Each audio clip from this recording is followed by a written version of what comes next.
In this episode, the little chateau begins to wear its history in stone and mortar, with scars, details, and traces of centuries past.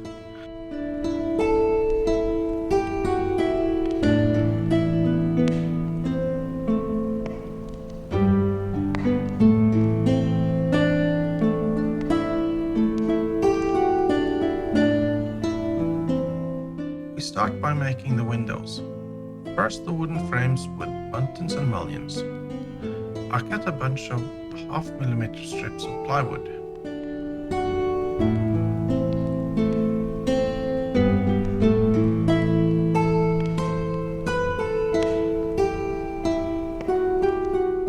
When I have enough, I make a simple step jig to cut both the sash and sills to uniform lengths.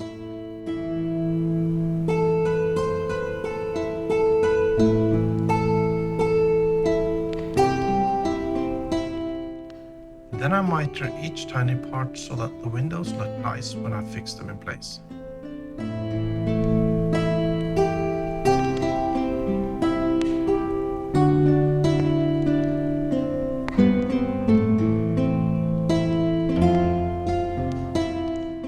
Once this is done, I set the parts in place and each window is at the exact same size.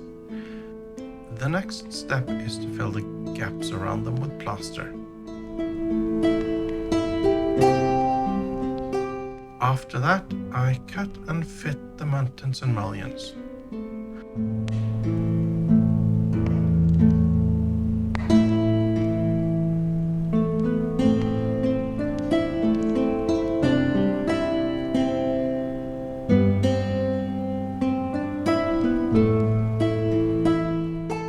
On this model, I've chosen double side hinged windows with 6 panels as they are quite typical for French chateaus.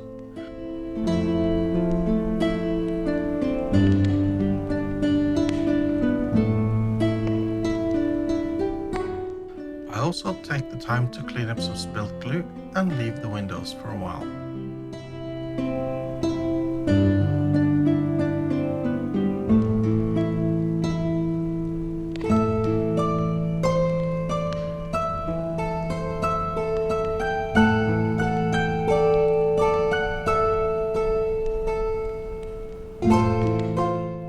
Then I start fitting a strip of wood along the drip edge of the eaves on the gate. This is so that the first course of tiles will have the same angle as the rest.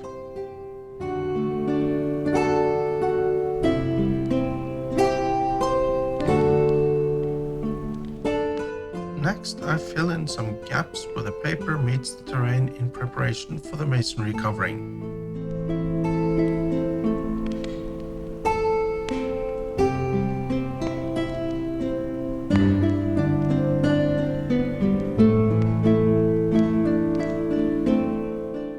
Now it's time to fit the roofs. I start by adding a piece of timber along the eaves. This will make it easier to get a sharp finish to the top of the masonry.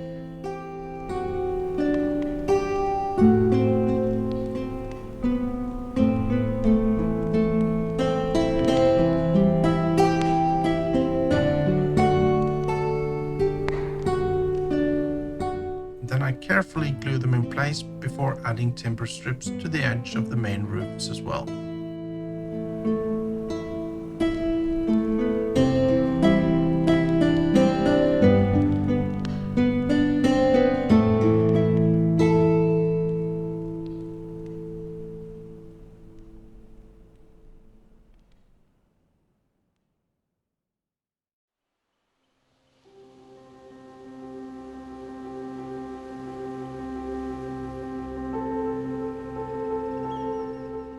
At this point, I start once again to focus on the courtyards.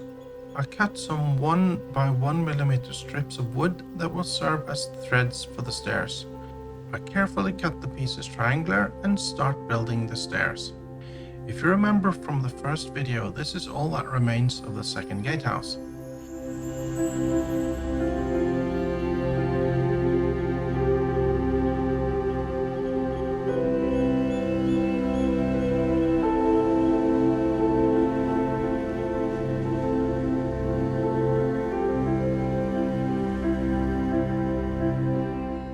Once this is complete, I start work on the window surrounds. They are supposed to be made from precision carved sandstone, and I make them from fired grey clay.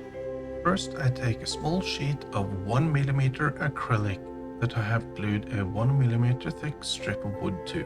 Then I tape another piece to it parallel to the first ones.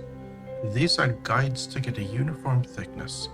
The next step is to apply and evenly spread the clay. Once I am happy, I give it a quick blow dry to make the clay just dry enough to cut cleanly but not to crack. Now I peel off the taped strip of wood, take careful measurement of the window width and height, then I cut the clay to size.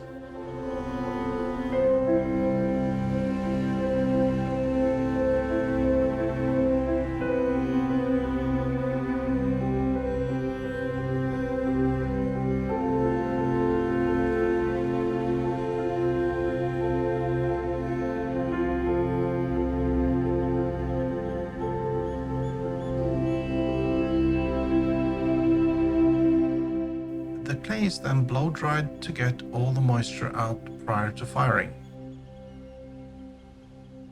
However, I was a little impatient, and so a few of the pieces that weren't entirely dry exploded on contact with the flames.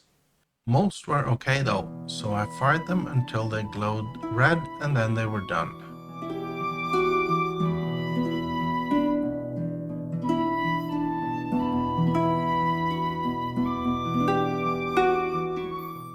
Before I start to fit the stonework, I paint the wood frames white. This will be much more difficult once the surrounds are in place. Then I start fitting the clay, 4 to each window.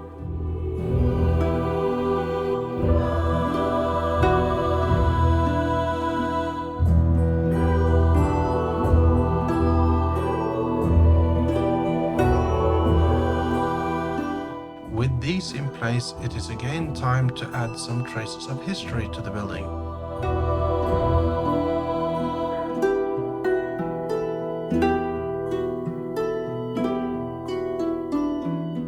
Once a small castle that never saw battle, the building was refashioned in the mid-1500s into a Renaissance chateau. It had large windows installed and the top floors and all the fortifications were removed. Then along came 1789 and the French Revolution. Maybe the owner at the time wasn't very nice, or maybe the peasants got carried away in their lust for vengeance. In either case, the chateau was pelted with cannon fire, and the brick inlays that I make here are meant to show these scars.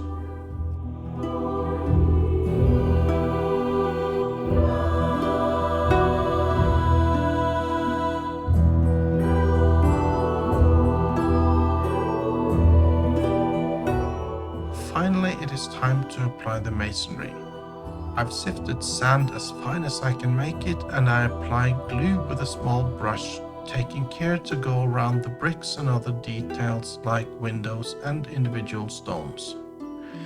Then I sprinkle on the sand and compact it with a spatula. Before I repeat the process, I place a few larger stones that will become nice little details in the facade. Then it is time to fill in the rest with fine sand.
The only thing left now to do is the gate.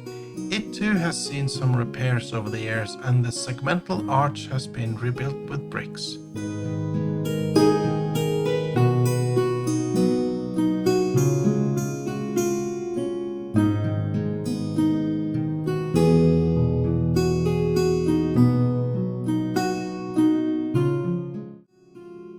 Before I can do the rest of the stonework, it is time to finish the stairs from the lower to the upper courtyard.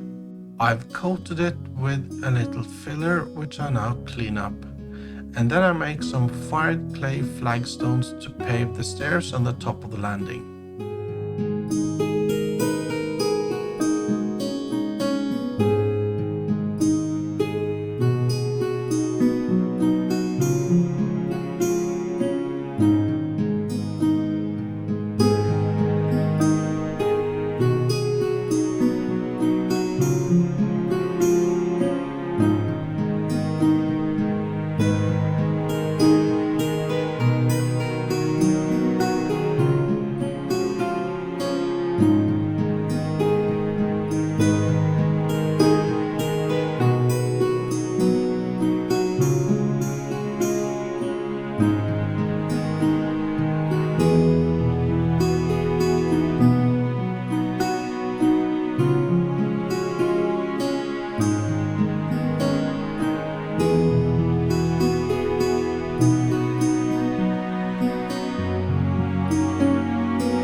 Once done, I fit, trim and fit it again to the model before I fix it permanently in place.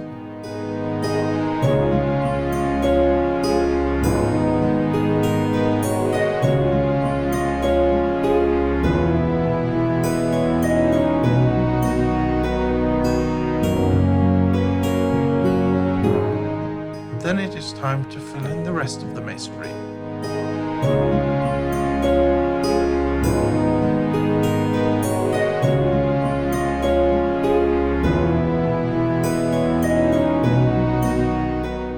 With that in place, I can now make some finishing stones for the top of the parapet around the courtyard and entrance ramp leading up to the gate.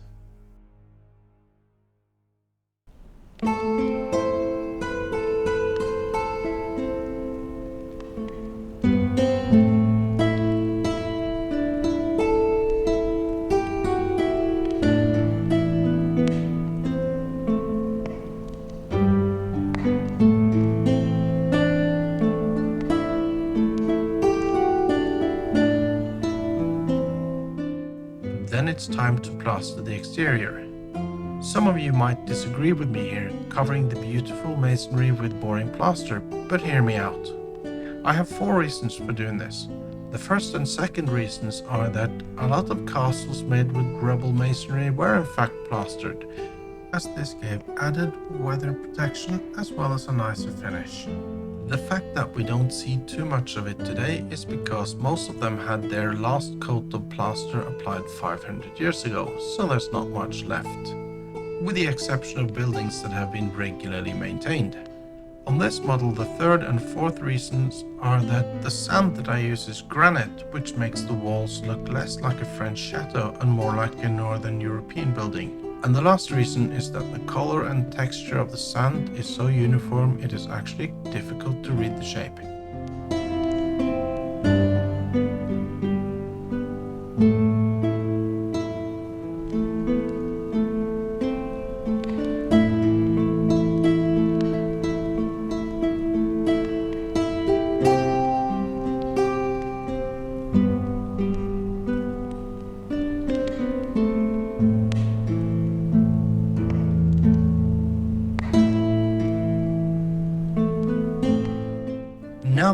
walls are mostly done, I can start on the roofs.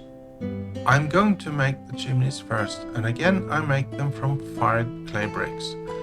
I make them in running bond with 6 bricks to a course. I lay down the first 6 bricks on a piece of paper so that I have something to hold and spin around.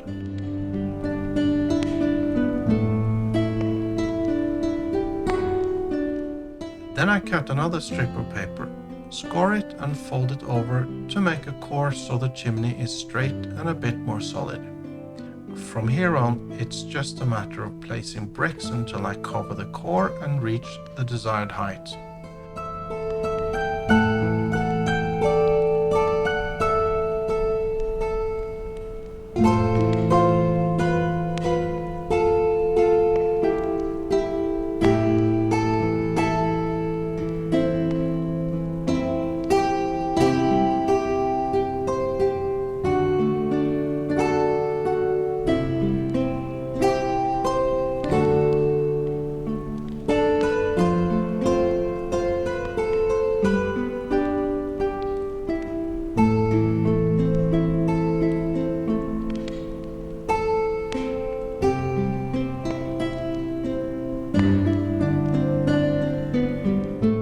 Once the chimneys are in place, I can start on the final part of this video, tiling the roofs. Even on this tiny model, this means laying a little over 3,800 tiles, each one made by hand and individually placed. All of them 1 by 2 millimeters in size and a 1/4 millimeter thick. This alone takes about 10 days or 50 hours to complete, but the result is really worth it. I have to be very careful and meticulous when I apply the glue, as it stains the bricks and is very hard to get off.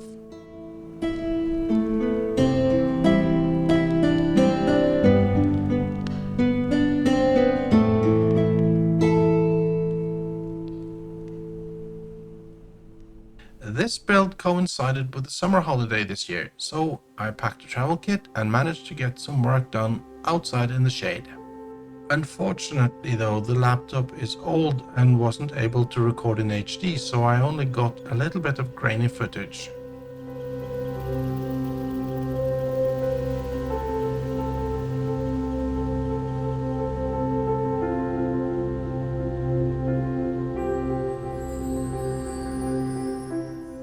Back home again, I ever so slowly finished the roofs.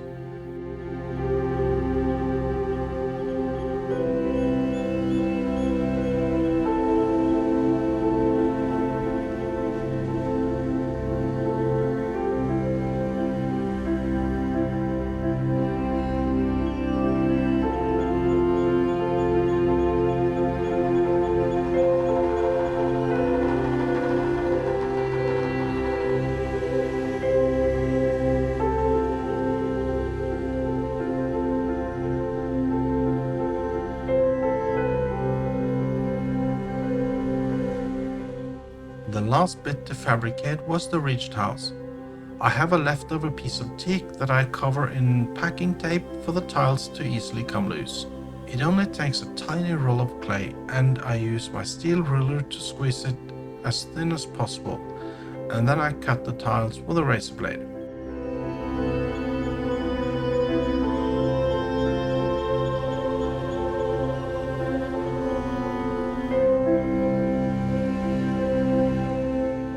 These are then placed on the roofs with great care.